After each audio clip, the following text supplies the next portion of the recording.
পানি সমুদ্রের মতো নীল নয়, নেই সাগরের উত্তাল ঢেউ, এরপরও এটি নীল সাগর। বলছি উত্তরের জেলা নীলফামারীর বেশ পরিচিত পর্যটন স্পট নীল সাগর দিঘির কথা। নীলফামারী দেবীগঞ্জ সড়কের পাশে অবস্থিত বিশাল দিঘিটির কোমল বাতাস আর শান্ত জল নিমেষেই ক্লান্তি দূর করে দেয় কোনো পথিকের। প্রতিদিনই ঐতিহ্যবাহী দিঘিটি দেখতে ছুটে আসেন প্রকৃতিপ্রেমীরা, কেউ বা আসেন পরিবার পরিজন নিয়েও। নীলফামারী জেলা প্রতিনিধি আরফিনুল ইসলামের প্রতিবেদনে দেখুন বিস্তারিত।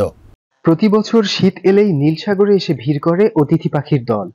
চারদিকে সবুজে ঘেরা প্রকৃতি, লাল শাপলা আর পরিযায়ী পাখির উড়াউড়িতে মুখরিত হয়ে ওঠে এর চারপাশ। এটি কোনো সাগর নয়, এমনকি এর পানিও নীল নয়, তবুও এর নাম নীল সাগর। নীলফামারী জেলায় যে কয়েকটি দর্শনীয় স্থান রয়েছে, নীল সাগর তার অন্যতম। শীতকালে যখন অতিথি পাখিরা এখানে আসে, তখন এর সৌন্দর্যে যোগ হয় নতুন মাত্রা, আর তা দেখতে দেশের বিভিন্ন প্রান্ত থেকে হাজারো পর্যটক এখানে এসে ভিড় করে। উত্তরের সীমান্তবর্তী জেলা নীলফামারী এই অঞ্চলের অন্যতম পর্যটন কেন্দ্র হিসেবে দেশব্যাপী পরিচিত বিন্না দিঘি বা নীল সাগর। 8ম শতাব্দীতে এই পুকুরটি খনন করা হয়। জেলা সদর থেকে 15 কিলোমিটার দূরে গোরগ্রাম ইউনিয়নে এই সাগর অবস্থিত। ঢাকা থেকে বাস, ট্রেন কিংবা আকাশপথে নীলফামারী এসে অটোরিকশা, ভ্যান কিংবা মাইক্রোবাস যোগে এখানে যেতে পারেন পর্যটকরা। নীলফামারীর মনোরম প্রাকৃতিক পরিবেশের একমাত্র নৈসর্গিক বিনোদন কেন্দ্র নীল সাগর। কর্মব্যস্ততা আর নানান মানসিক যন্ত্রণা থেকে একটু মুক্তি ও স্বস্তির আশায় নান্দনিক এ সৌন্দর্য উপভোগ করতে প্রতিদিন নানা বয়সী মানুষ ছুটে আসেন এখানে। নীল সাগর দিঘিটি নীলফামারী জেলার সবচেয়ে আকর্ষণীয় পর্যটন স্পটগুলোর ভিতরে একটি। এখানে স্থানীয় এবং পার্শ্ববর্তী জেলা সহ বিভিন্ন জায়গা থেকেই দর্শনার্থীরা নিয়মিত আসে। শীতকালে এই আনাগোনাটা অনেক বেশি থাকে। শীতকালে এখানে প্রচুর পরিমাণে অতিথি পাখি আসে, সেই সৌন্দর্য উপভোগ করার জন্য মানুষ আসে।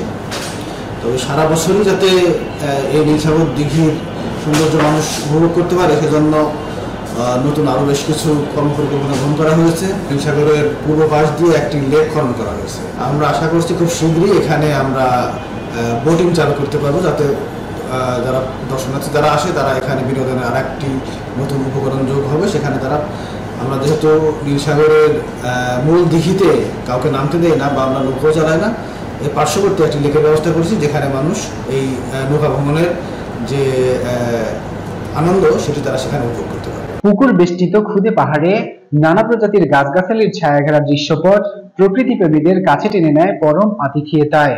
মনোমুগ্ধকর এমন পরিবেশে এসে ক্লান্তি দূর হয় ভ্রমণ পিপাসুদের। শীতকালে সুদূর সাইবেরিয়া থেকে এখানে আসে হাজারো অতিথি পাখি। পাখির কলকাকলিতে মুখরিত হয় প্রাকৃতিক পরিবেশ। এই জায়গায় অতিথি পাখি দেখা আমার অনেক ভালো লেগেছে। আমাদের নীলফামারী জেলাতে যে কয়েকটা দর্শনীয় স্থান আছে, তার মধ্যে নীল সাগর অন্যতম। বর্তমানে এটি বাংলাদেশ প্রত্নতাত্ত্বিক অধিদপ্তর থেকে এটি একটি প্রত্নতাত্ত্বিক নিদর্শন হিসাবেও স্বীকৃতি পেয়েছে। 54 একর জমির মধ্যে 32.70 একর জমিতে রয়েছে এই দিঘি, যা 8ম শতাব্দীর কোনো এক সময় খনন করা হয়। জনশ্রুতি রয়েছে, খ্রিস্টপূর্ব 8ম শতাব্দীর শেষের দিকে কুরুক্ষেত্র যুদ্ধের সময় কৌরবদের সাথে পাশা খেলায় পরাজিত হয় পাণ্ডবরা। তারা এক যুগের জন্য নির্বাসিত হয়ে শরণাপন্ন হয় বিরাট রাজার। রাজা তাদের পিপাসা মেটাতে খনন করেন এই দিঘি। পরবর্তীতে রাজকন্যা বিন্নাবতীর নাম অনুসারে এর নামকরণ করা হয় বিন্না দিঘি। 1979 সালে সরকার বিন্না দিঘির নাম পরিবর্তন করে রাখেন নীল সাগর।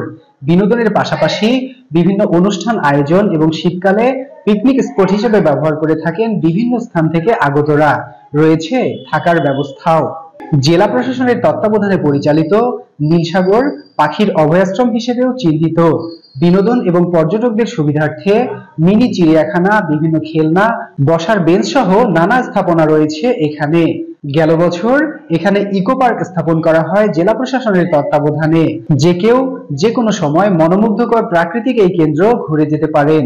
1999 সালে এই এলাকাটিকে অতিথি পাখির অভয়াশ্রম হিসেবে ঘোষণা করা হয়, যে কারণে সুদূর সাইবেরিয়া থেকে দীর্ঘ পথ পাড়ি দিয়ে পাখিরা নিরাপদ আশ্রয়স্থান ভেবে এখানে এসে আশ্রয় নেয়। শীতের মিষ্টি রোদ, শান্ত জলাশয়, অতিথি পাখির কলকাকলি আর ডানা ঝাপটানোর শব্দ মুগ্ধতা ছড়ায় এখানে।